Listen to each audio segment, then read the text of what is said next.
The event? Some old train. But that face, that man.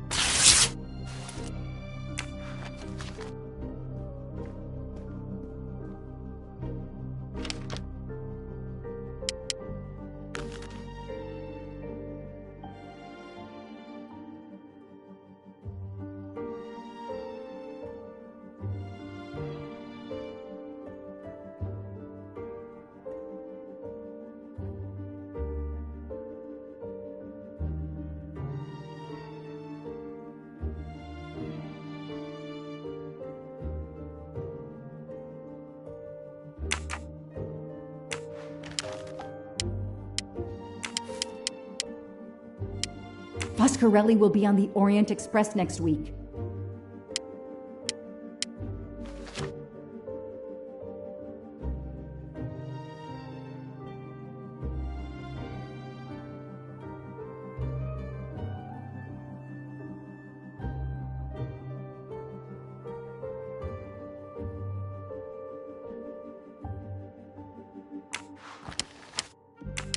I know that face. That's John Armstrong's driver. Damn! Ratchet is taking the Orient Express next week. McQueen, the district attorney's son, is too. Foscarelli, the Armstrong chauffeur, is too. It can't be a coincidence. McQueen and Foscarelli must have decided to take revenge and will undoubtedly attack Ratchet on this train. I have to be on the Orient Express to stop them. And above all, I must stop Ratchet. But I can't do it in Istanbul because there's no extradition treaty with the United States. Ratchet can never be judged in the US without an extradition treaty. I'll have to wait until he's in Paris to have him arrested.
Every compartment is taken for this special anniversary journey.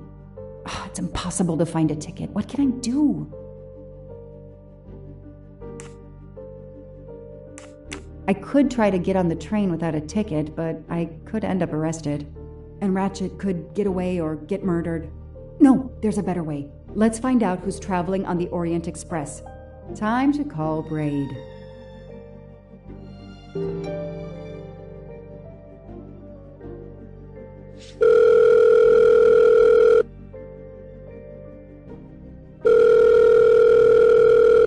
Braid! It's me again. I haven't found anything useful yet. I need one last favor. But it's a big one. Uh-oh. Can you find me the list of passengers of the Orient Express for that anniversary trip? Hold on. Jeez, their IT is surprisingly good. Maybe because of the big event. I found the list, but they sealed my back door as I was starting to capture it. Oh no. Whoa, calm down. I got one name. Female. The name I got before they kicked me off the server was Stacy Johnson. Do you feel like a Stacy Johnson? The question is, how is she going to feel about helping me? That's one you'll have to figure out for yourself. I gotta go back to weaving my magic on the web.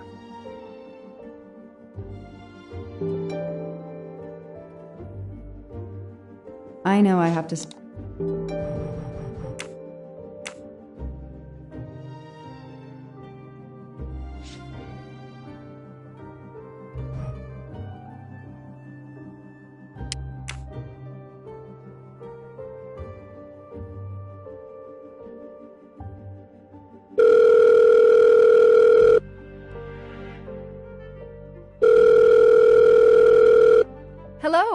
Is this Stacy Johnson? Who's asking? My name is Joanna Locke. I'm a police detective. And I'm just an actress. Now what did I do wrong? Nothing. I need your help. I need to take your place in the Orient Express. Is this a joke? No way. Do you remember the Armstrong kidnapping? Of course, a couple years ago in a slasher, I was killed in the first episode, but it got me interested in helping kids. Stacy, please. You say you help kids? Well, I joined a couple of associations who are trying to help underprivileged kids. If this little girl's real killer is still out there somewhere, I'd do anything I could to help. Getting me on that train will help more than you can imagine. So, you want my ticket for the Orient Express? But I booked it months ago. I was so much looking forward to this trip. Stacy, I can tell you care about kids. Here's your chance to help put this beast in prison for the rest of his life. Think of the publicity for those causes you care about. Think about the kids. The kids? Yeah. All right.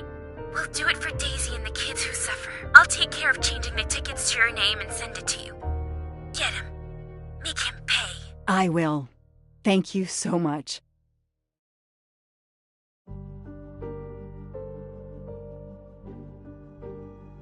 Stacy was as good as her word. I received the ticket. I called my chief to let him know I was taking my vacation time. I had coming. I flew to Istanbul. I was finally going to nail the monster responsible for Daisy Armstrong's death, Michael Clark's death, even his accomplice, and, I suspected, so many others as well. You know the rest.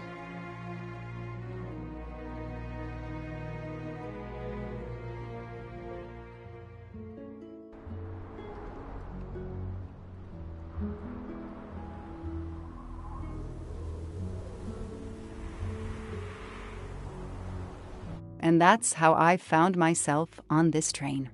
On Ratchet's trail. The rest, you know. My identity is easily checked with the Berkshire Police. Thank you for your detailed account, Mademoiselle Locke. In addition to giving us crucial details of the investigation, you have made it clear that there are many who might wish to see Ratchet dead. I know you are innocent. Your forthright testimony and your movements, or lack of them, last night eliminate you from our list of suspects. I agree, without a doubt. Another detective will be great help to the investigation. Book. Although my friend certainly does not need any help. You are too kind. Thank you for believing me. I'd like to help in any way I can. Do not worry, Mademoiselle Locke. Already I see things more clearly. It's obvious whoever drugged you was trying to derail your investigation. You mean the person who did this to me is Ratchet's killer? Both Monsieur Michel and Fraulein Schmidt had the means and opportunity to drug you. While you get your strength back, I intend to interview them. Excellent idea, my friend. All this excitement has whetted my appetite. I'm sure Mademoiselle Locke won't say no to a good, invigorating meal. What? No. I want to hear what the conductor and Fräulein Schmidt have to say for themselves. It is my duty to ensure the well-being of the passengers. If Dr. Constantine has no objection, I will escort you to the restaurant car. On the contrary, some food will do her the greatest good. Well, I'm still a little shaky. Mr. Poirot, will you please keep me informed about what you learn? You may be certain of it.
Good evening, Fräulein Schmidt. May I disturb you for a moment? You asked so politely, mein Herr, but I do not think I have a choice. I know you drugged Mademoiselle Locke's tea. Don't try to deny it. Nevertheless, I do deny it. I wanted to let you know that your roommate, Mademoiselle Locke, is awake. Ah, yes, I'm glad to hear that. I was worried about her. Did she tell you what had happened to her? Unfortunately, she doesn't remember much, but we found a residue of a sleeping pill in her cup of tea. Since you two were alone together in your room when she drank it, who else but you could have drugged her? Must I point out I do not make the tea on this train? You should question the conductor or the kitchen staff.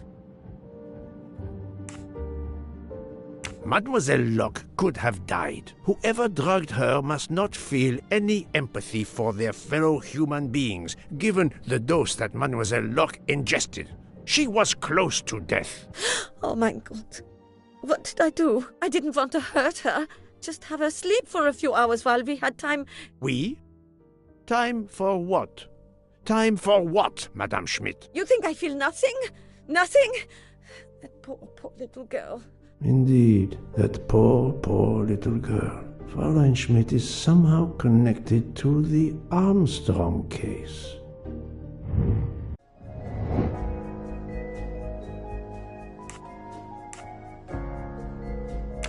No, not good.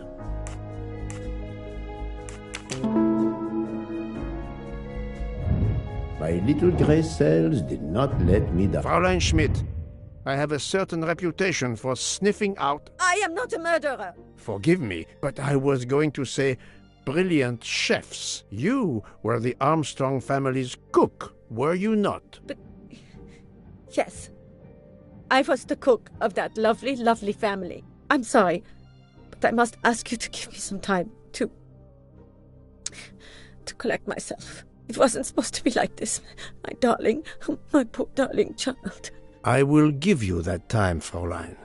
You have given me much more in exchange. I must check in with my other suspects to make certain I have all the pieces of the puzzle in my possession.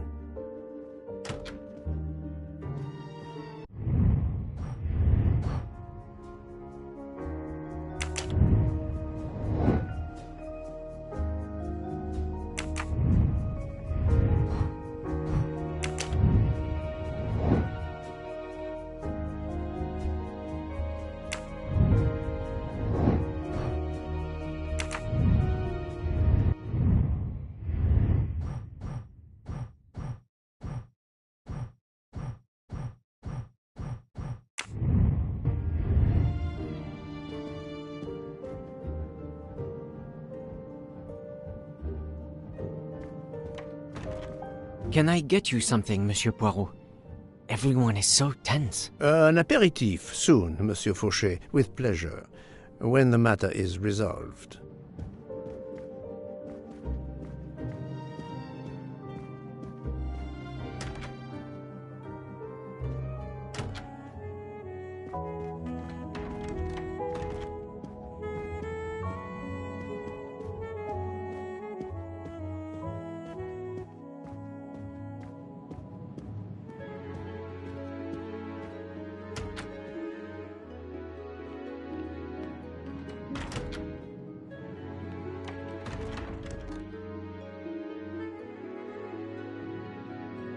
Good evening, Michel. Am I bothering you? You seem stressed. With everything that's going on, I must admit it's difficult to be relaxed. Of course, I understand. Especially since we know that Detective Locke's tea was drugged before it was served to her. Detective? Come now, Michel. Surely you would have taken the opportunity to search her things and found her badge. Luckily, she woke up and was finally able to tell us her story. Otaru boiled the water, Jean made the tea. I just brought it. Sir, it could have been any of the staff. Your defense is to accuse others?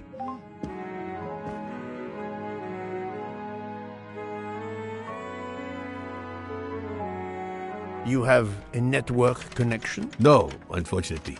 It's just an automatic reminder to pay my rent. I always forget, and my landlord complains. Pierre Michel had to be involved in the murder. The drugged tea, his post at the end of the hall, and now I know why I know more than one of those people on the screen.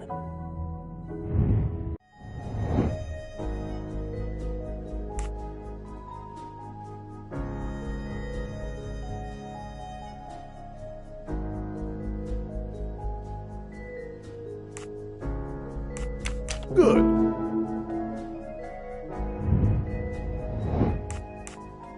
Fantastic.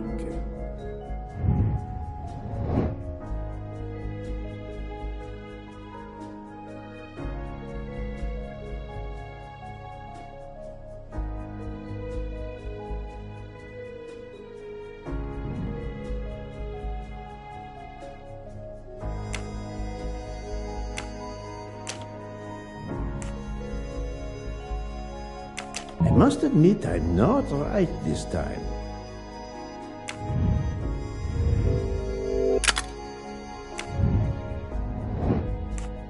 Right. I'm right again. That happens to me a lot.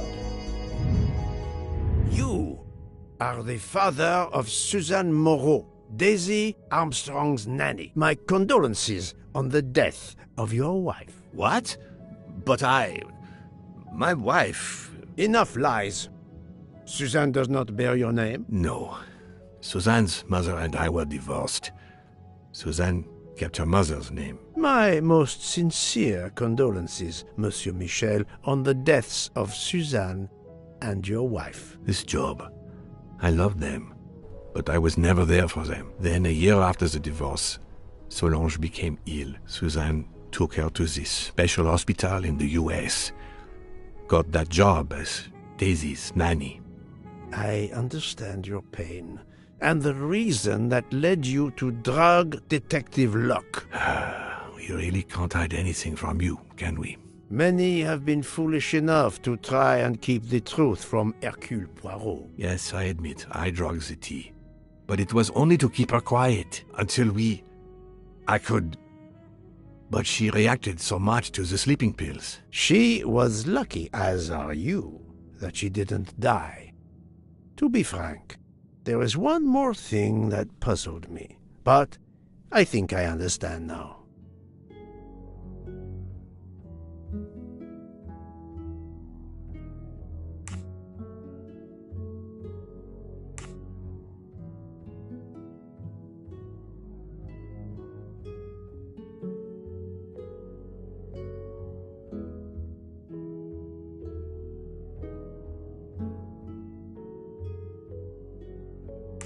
Monsieur Hardman was Suzanne's fiancé. Huh. I have the impression my whole life to you is an open book. Yes, Cyrus was my daughter's fiancé. I almost consider Cyrus as my own son. Of course, much more is clear now. I have been patient long enough. It is time to go and see what all the commotion is next door.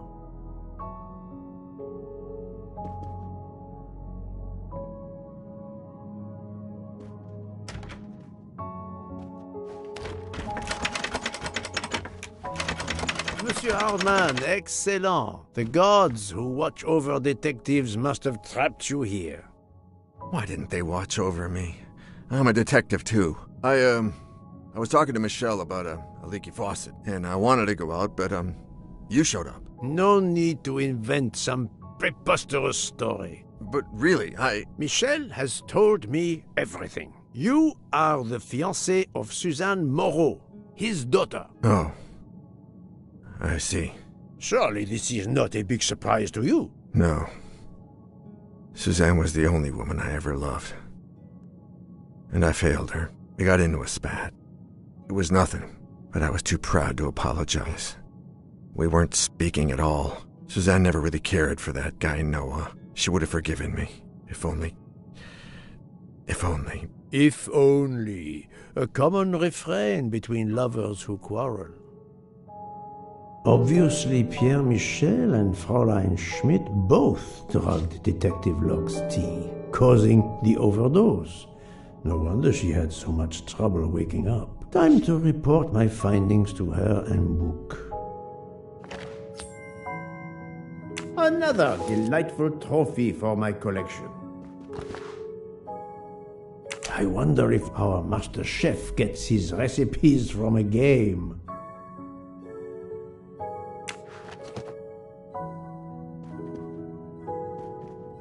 My love, I was too proud to patch things up. I chose pride instead of love. I have told you everything I can.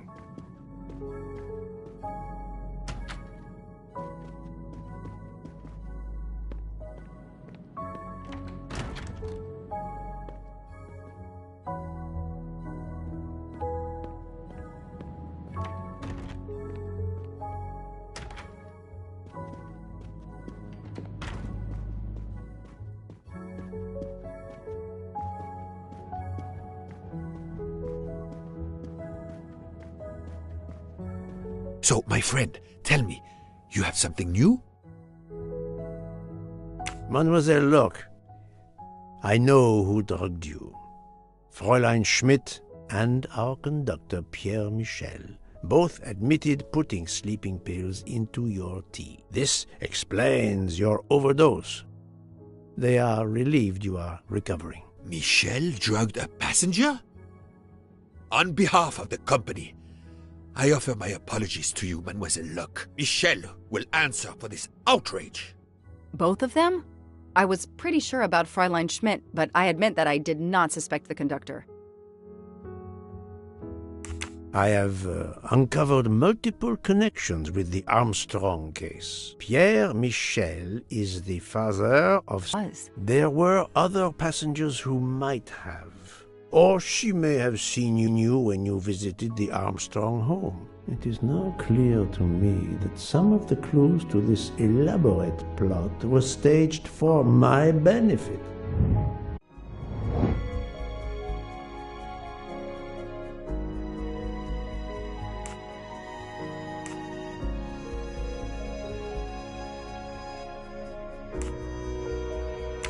Think, Poirot, that is not a good answer. My little gray cells did not let me down. Some clues and information collected so far could lead to a hypothesis. The murderer boarded the train in Vinkovsky, killed Ratchet, and then left the train immediately. How did you come to that possibility? Monsieur Hardman told me about a short man with a high-pitched voice who threatened Ratchet. Imagine for a moment that this man, wearing a wagon-lit conductor's jacket, killed him while Michel was on the platform at Vinkovsky. This murderer then hid the conductor's jacket in Detective Locke's room, then fled before the train left. Why choose Detective Locke's room? Why, indeed. Let me re-explain from the beginning.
do not think that's the right answer.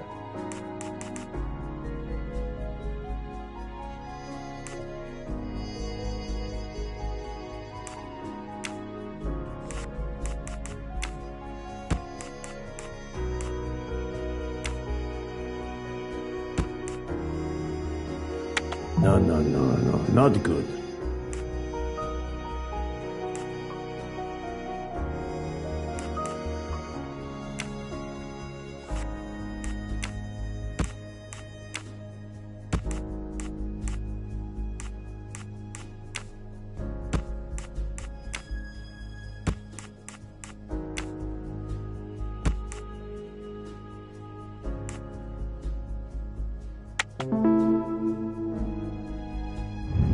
I'm right again. Mon Dieu! Oui! That must be it! Everything fits so well! It fits too well, my friend. Other clues lead to a second hypothesis, much more plausible.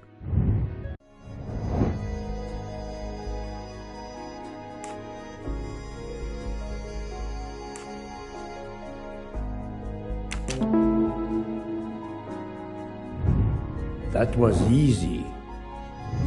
So, we have multiple murderers, all related to the Armstrong case. The murderer from Winkowski was a fabrication to turn suspicion away from those on the train.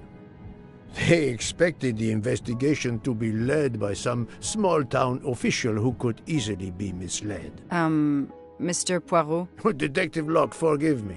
You are an obvious exception. You tracked Ratchet with the tenacity of a bloodhound. Unfortunately for the killers, they not only had you to deal with, but now they had, and I say this with all modesty, the world's greatest detective, Hercule Poirot, dropped into the midst of their meticulous planning. Multiple murderers? Multiple detectives? Poirot, please take pity on me. Who is linked to this case, and who is not? My poor friend, I have gone speeding out of the station without you. I will continue.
I must admit I'm not right this time.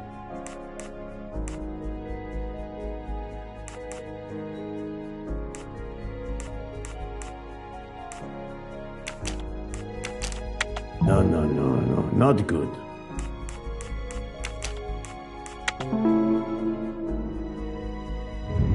Et voilà. Fräulein Schmidt, Pierre Michel, Monsieur Hardman and Monsieur McQueen are all linked to the Armstrong case. I also know that Sonia Armstrong's sister and godmother, Countess Andreni and Princess Dragomirov, are on this train. And finally, Detective Locke discovered that Mr. Foscarelli was the Armstrong chauffeur. If we add Detective Locke and Ratchet, of the 12 passengers in that coach, 9 have a connection with the Armstrong case. What next, Poirot? Or should I say, who next? It is time to summon everyone. Everyone? Even Dr. Constantine? The train crew other than Michel? Dr. Constantine, yes. I will need him. But we don't want the others as witnesses. I will see that their duties keep them occupied elsewhere. Excellent. I have always thought this moment in a case is much like Rodin unveiling the thinker before a captivated audience. A work of art. Have you not felt that way, Detective? No, Mr. Poirot. I'm happy just to slap the cuffs on him. Well, there is some artistry in that as well, I suppose. Where would you like the unveiling, Poirot? The lounge? Perfect. Then I will gather all the passengers in the lounge.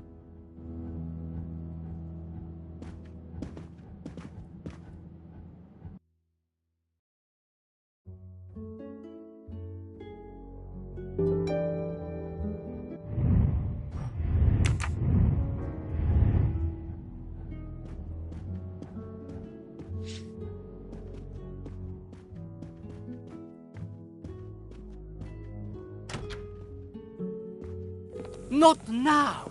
Not now! I have a dinner to prepare. Would you interrupt Michelangelo or Da Vinci?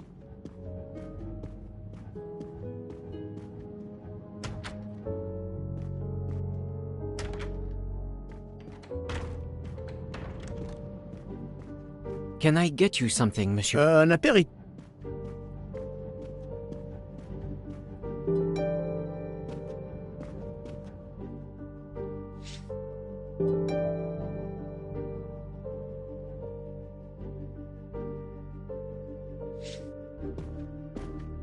Monsieur Bouc, are the train crew locked in their quarters? Yes, they are. Then the stage is set for the final act.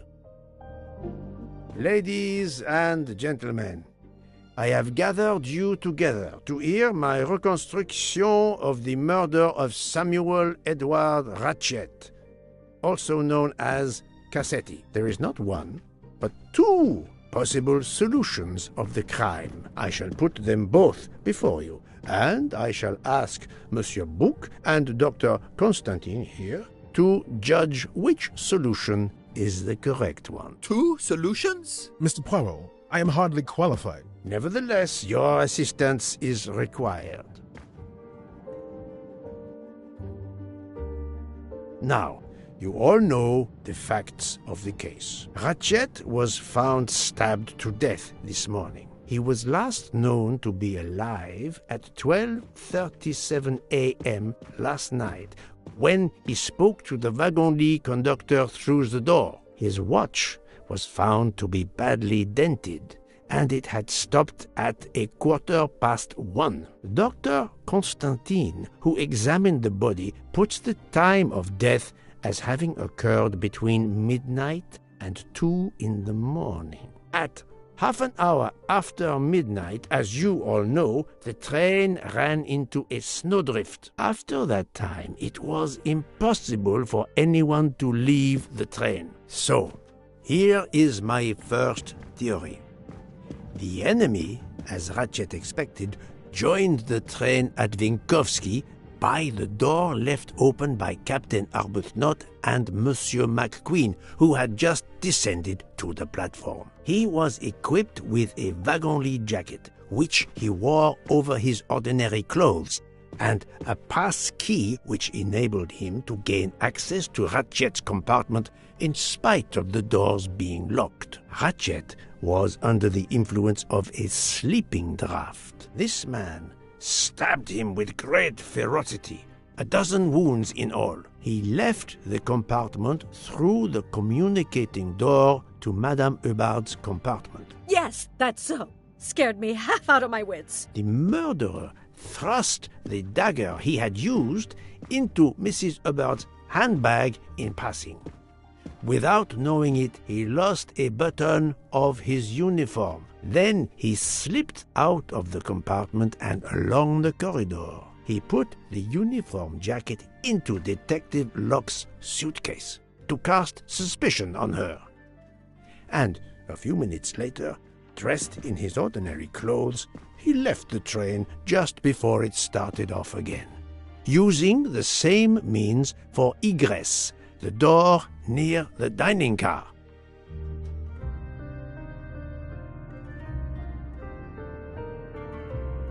That is the first hypothesis. But there's a second. For that, we must examine the motive for the crime. Why was Ratchet killed?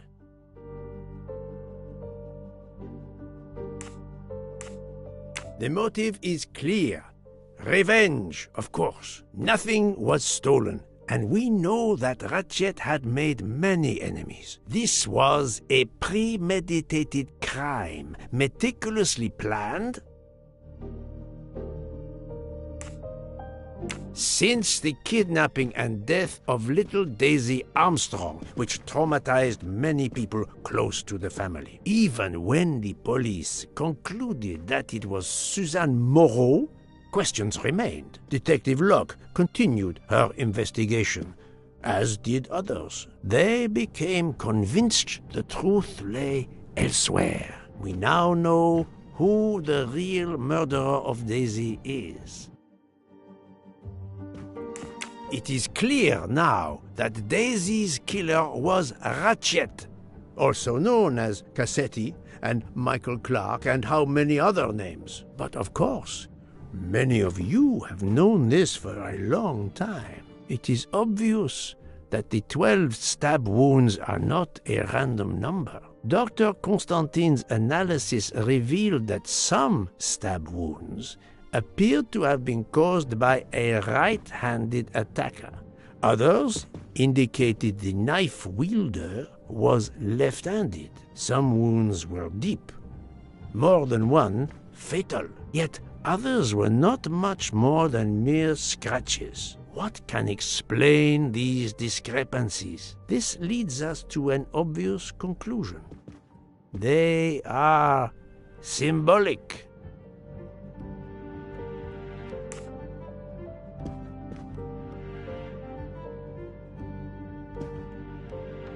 Come now, Poirot. Daisy was 3 years old. 12 stabs. 12!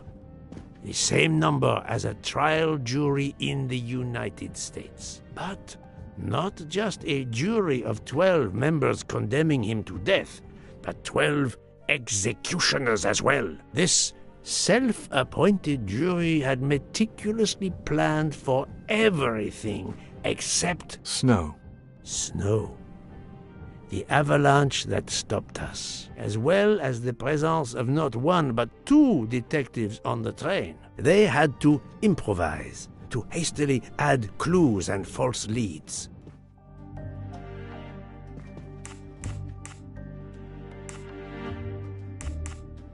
This woman in a red kimono does not exist. I don't know which of the passengers it was. It does not really matter. It was just a performance, a charade to introduce another possible culprit to muddy the waters. The vial of vaping liquid incriminated Captain Arbuthnot. However, he had a solid alibi confirmed by Monsieur McQueen. Impossible then to suspect him. The time on Ratchet's broken watch was deliberately set to conceal the true time of the crime. The conductor's jacket, found in Detective Locke's suitcase, was put there only to cast suspicion upon her. All these false leads were intended for me. But I am Poirot. I understood the truth. We have a train full of suspects. It's time to identify who the real culprits are. Let's start with Detective Locke.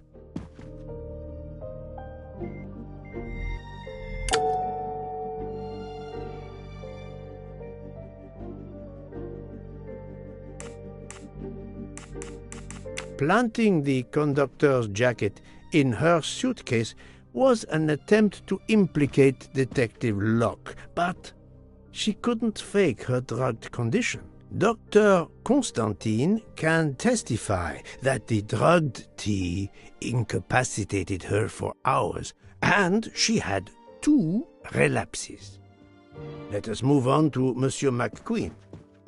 When I told him about Cassetti, he looked very surprised that I managed to make the connection between him and the Armstrong case. He told me, "But I thought we had..." I think he meant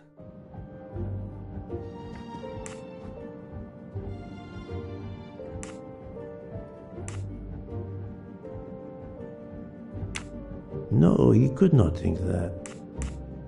You thought you didn't leave any real clues linking the murder to the Armstrong kidnapping. Moreover, you insisted that Ratchet did not speak French when you knew I had heard a voice calling out in French that was supposed to be Ratchet.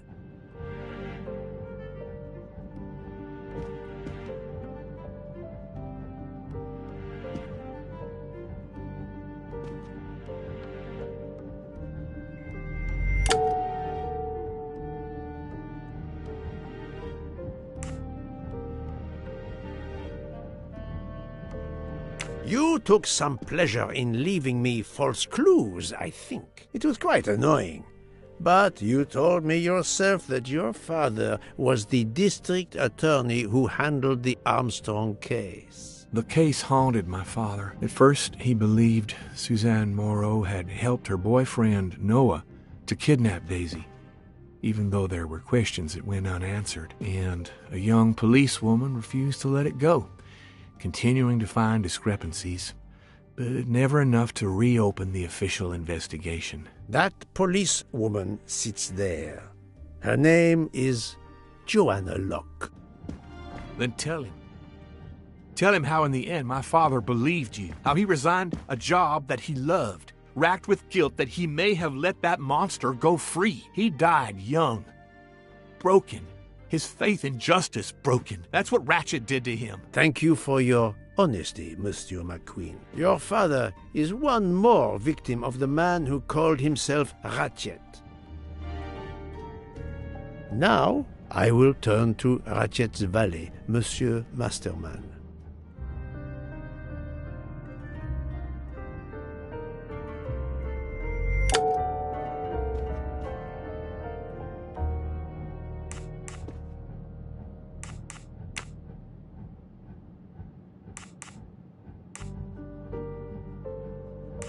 Ratchet sensed danger close to him and naturally wanted to stay awake. You gave him sleeping pills without his knowledge. Your book. What?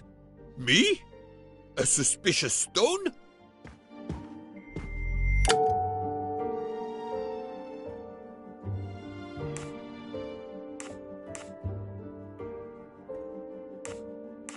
Book, my friend, of course you are not guilty. You did everything you could to get me on this train. What madness would cause you to ensure, and I speak with all modesty, that the best detective in the world could be present to witness your crime? But doesn't our friendship count as well? Most assuredly, but a murderer can wear all sorts of masks, including friendship. Let us consider our ever-efficient wagon-lit conductor, Pierre Michel.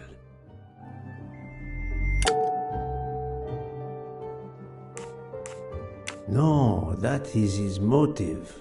I need real, tangible proof.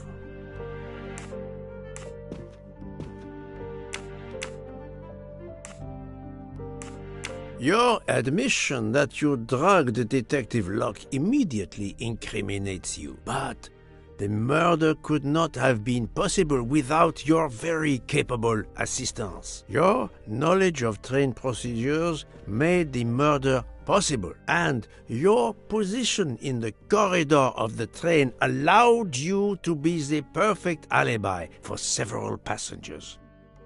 And your motive? Suzanne Moreau, Daisy Armstrong's poor nanny, who was wrongly accused and committed suicide, was your daughter. C'est un foiré. He got what he deserved. My poor daughter has finally been avenged. My Suzanne. My child. Let's move on now to Monsieur Hardman, one of 3 detectives on this train. I do not think that's the right answer.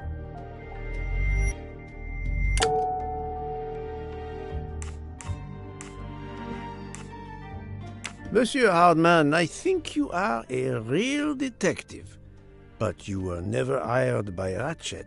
Your alibi was that you were watching the corridor to protect Ratchet, which, of course, you never did. You protected Pierre Michel.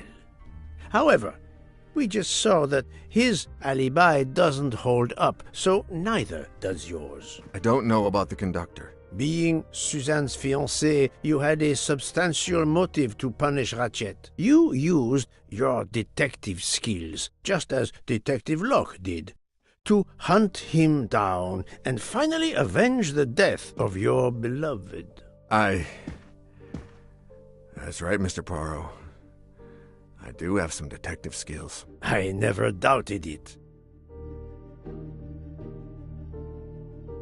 Now, Fraulein Schmidt, the lady's maid with the soul of a cook.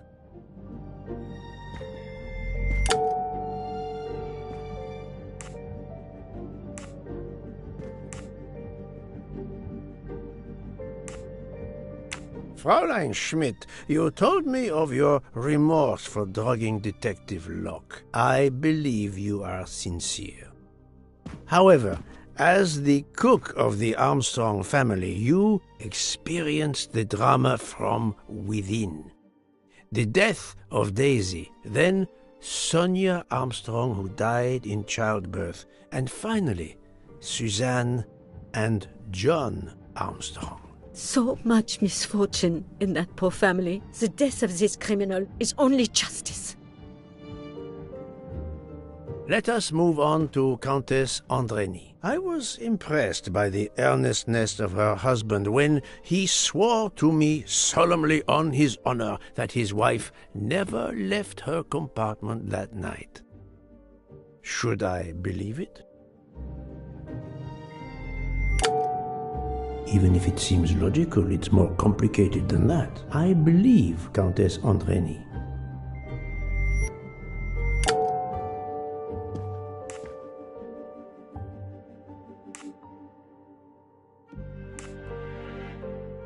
Countess Andreni, being Sonia Armstrong's sister, you had every reason in the world to want to avenge her.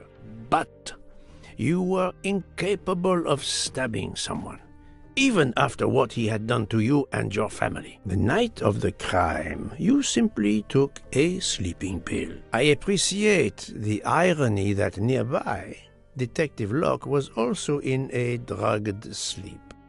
When you awoke, you thought the nightmare was over. Rudolph? Hush, my love. Hush. Excellent transition. I was coming to you, Count Andreni.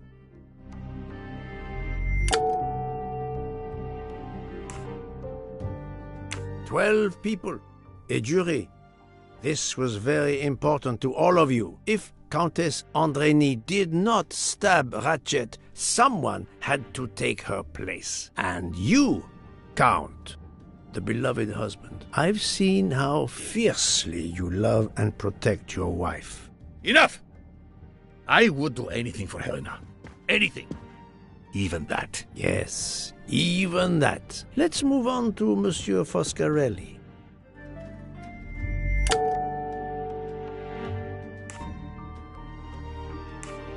Detective Locke found out that you were the Armstrong chauffeur, and that you planned to travel on the same train at the same time as Ratchet. That is what made her decide to obtain a ticket as well. Unfortunately, she could not prevent the murder. Have you lost your tongue, Mr. Foscarelli? Oh, Daisy. She was the delight of the house. Tonio, she called me. And she would sit in the car and pretend to drive me. And you, Mademoiselle Olson, a champion for the immigrants, a worthy calling.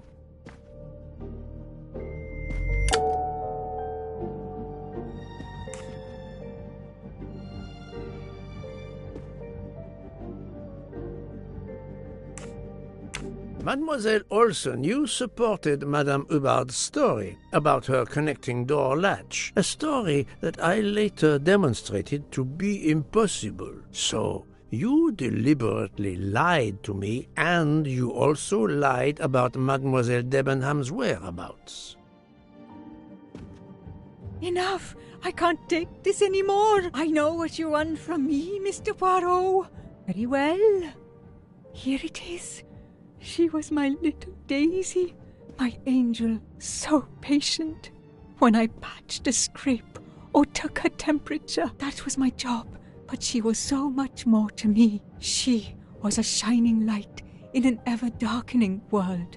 I've tried to honor her by caring for children who have lost everything. Thank you, Mademoiselle Olsen. You too shed light on your part in this mystery.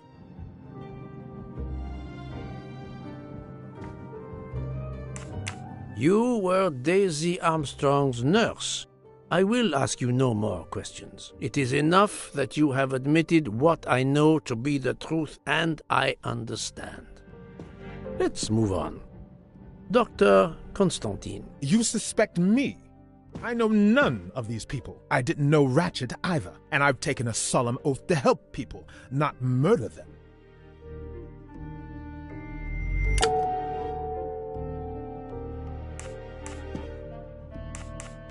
You are one of the few people in this room not to have any connection with the Armstrong case. Moreover, your alibi is confirmed by Monsieur Bouc, whom I would trust with my life. That is very kindly said, my friend. We now come to Mademoiselle Debenham and Captain Arbuthnot, whose relationship was not in doubt from the moment I inspected your room at the hotel. You have a bloody nerve.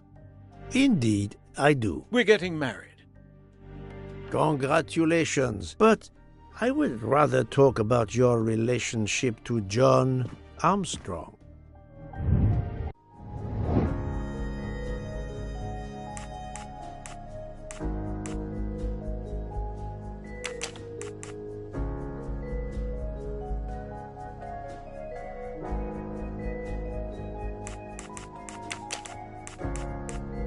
No, not good.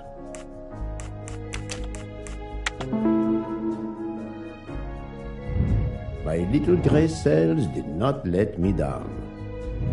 Captain Arbuthnot, you served in the army with John Armstrong. What I don't understand is why a man your age is still a captain. One might expect you to be a colonel as well. Ever fought in a war, Poirot? It was war that first brought me to England. Then you know what it's like. There's a shattering sound, and death, and mistakes, acting on intelligence that proved to be wrong. I sent a patrol to their death. Good men, brave men, wasted. John testified on my behalf at a court-martial. I'm not a colonel. I don't deserve to be, you bloody fool. But I'm also not in prison. John remained my best friend until...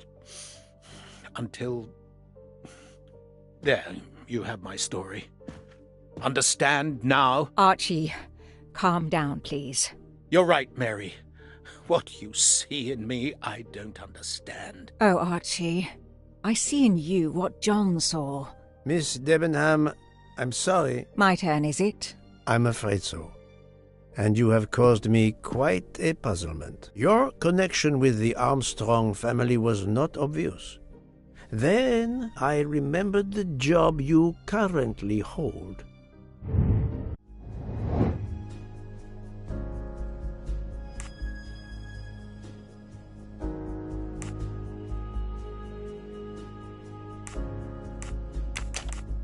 This is wrong, but I'm never far from the truth.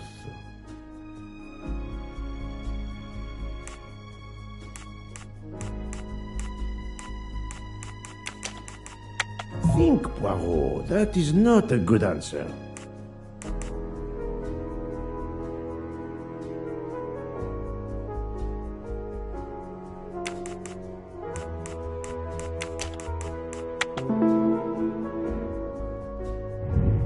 That was easy. You were the teacher of... No, she was the teacher of Countess Andrény.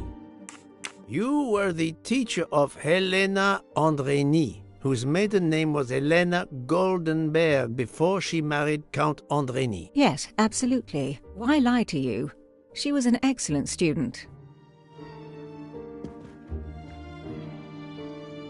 Captain Arbuthnot.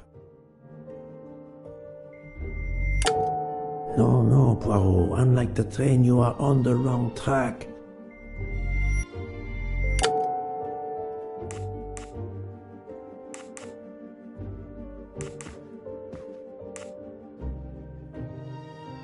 The fact that he probably killed enemies during the war does not make him a cold-blooded murderer. No, his vial found at the crime scene was a decoy. You had one of the strongest alibis, thanks to Mr. McQueen, but his testimony melted like a snowflake. There went your alibi. Poof! Unless you have another one. As for you, Mademoiselle Debenham, I do not...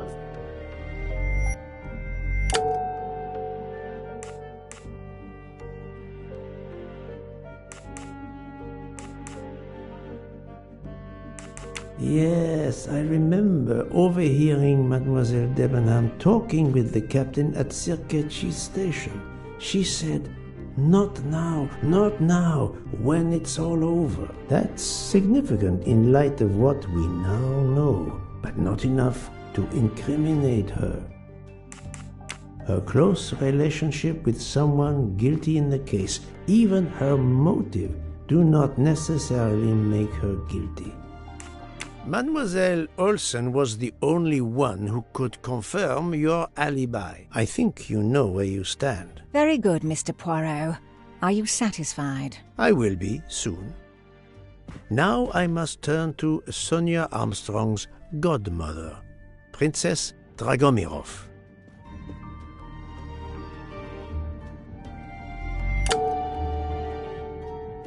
Princess Dragomirov, you weren't on my list of suspects at the start, given your social position. I left my social position in a cold country. Do you object to being addressed as Princess? I deny people the opportunity. It makes a good story to tell their friends. It also guarantees a good table in the best restaurants. Princess, there is also, forgive me, your extreme physical fragility. It does not stop me when I must be strong. Indeed.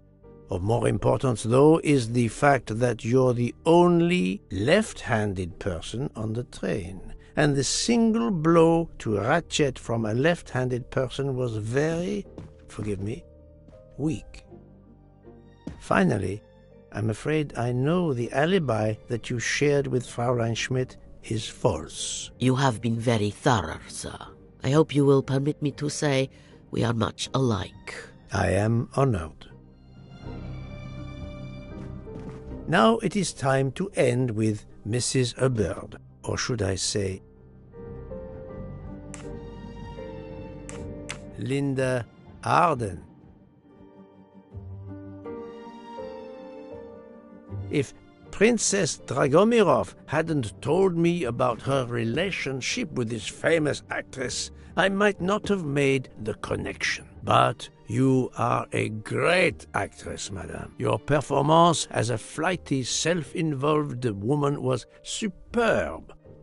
I never would have guessed something entirely different. As for what ties you to the Armstrong family, it is obvious.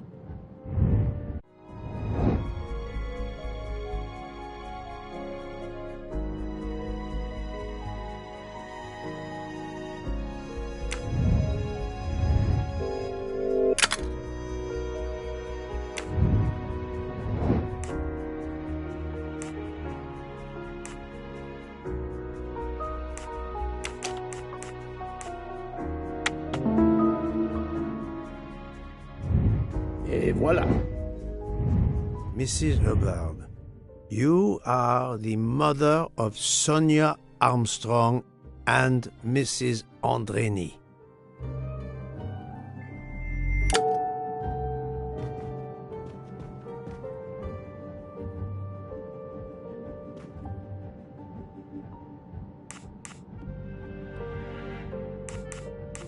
Madame Hubbard, you really are a remarkable actress. You put so much effort into your character and into staging the murder. I saw it as a perfect mosaic, each person playing his or her allotted part, so carefully arranged that if suspicion should fall on any one person, the evidence of one or more of the others would clear the accused person and confuse the issue. Everything was meticulously planned.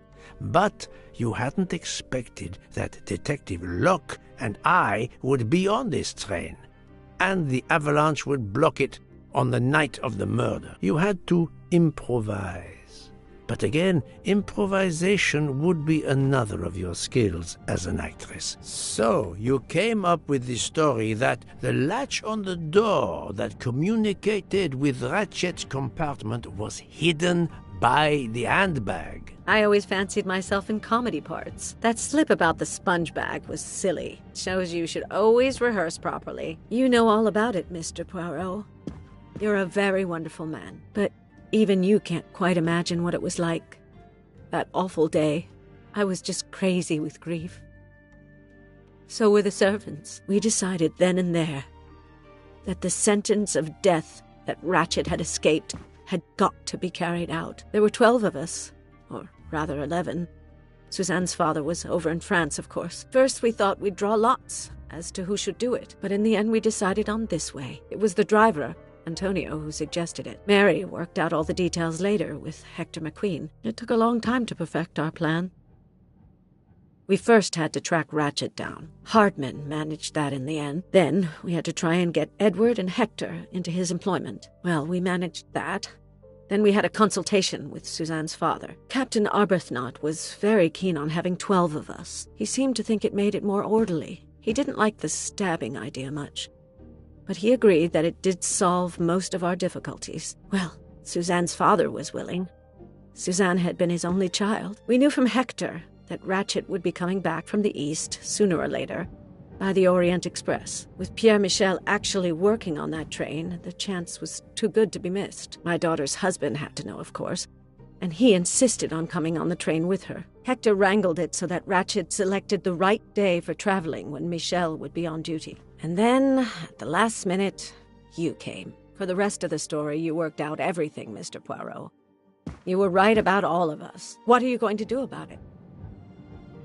If it must all come out, can't you lay the blame upon me, and me only? I would have stabbed that man 12 times willingly. It wasn't only that he was responsible for my daughter's death, and her child's, and that of the other child who might have been alive and happy now. It was more than that. There had been other children kidnapped before Daisy, and there might be others in the future. Society had condemned him. We were only carrying out the sentence, but it's unnecessary to bring all these others into it, all these good, faithful souls. You are a director of the company, Monsieur Bouc. What do you say?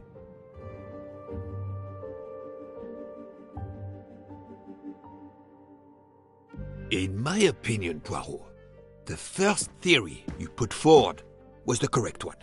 Decidedly so. I suggest that is the solution we offer to the police. You agree, Doctor? Certainly, I agree. As regards the medical evidence, I think that I made one or two fantastic suggestions. Then, having placed my solution before you, I have the honor to retire from the case.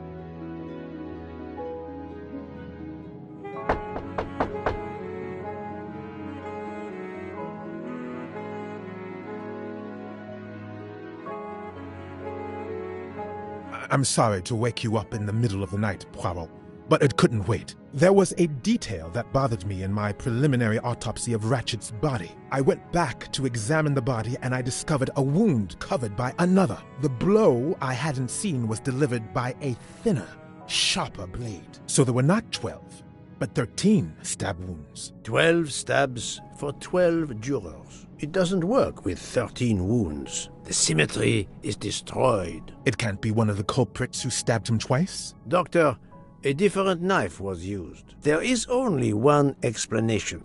Somehow, some way, there is a 13th murderer on this train. We must tell Book. The case is not solved.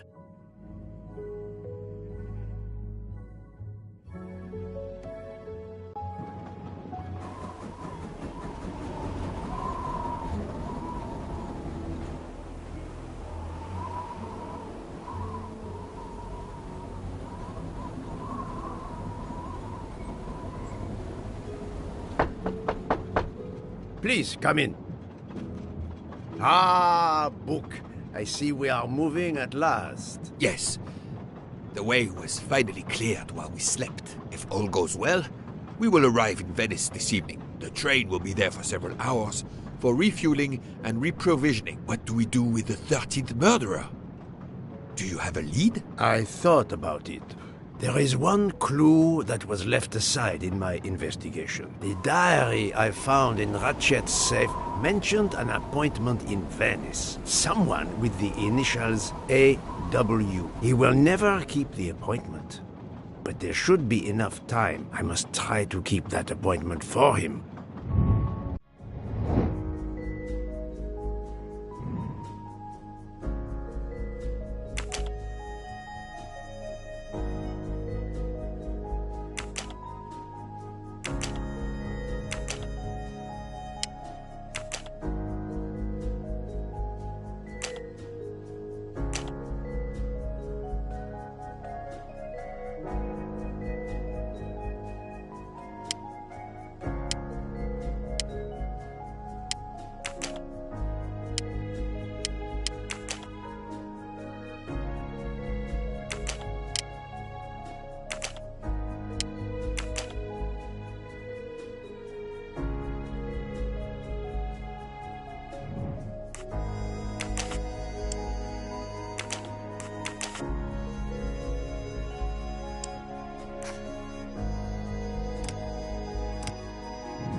Little gray cells.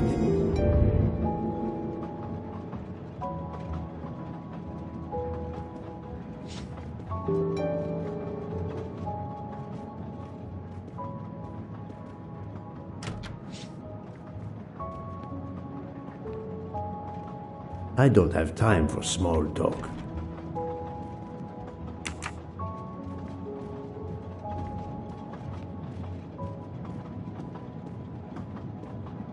I think we should let Ratchet rest in peace.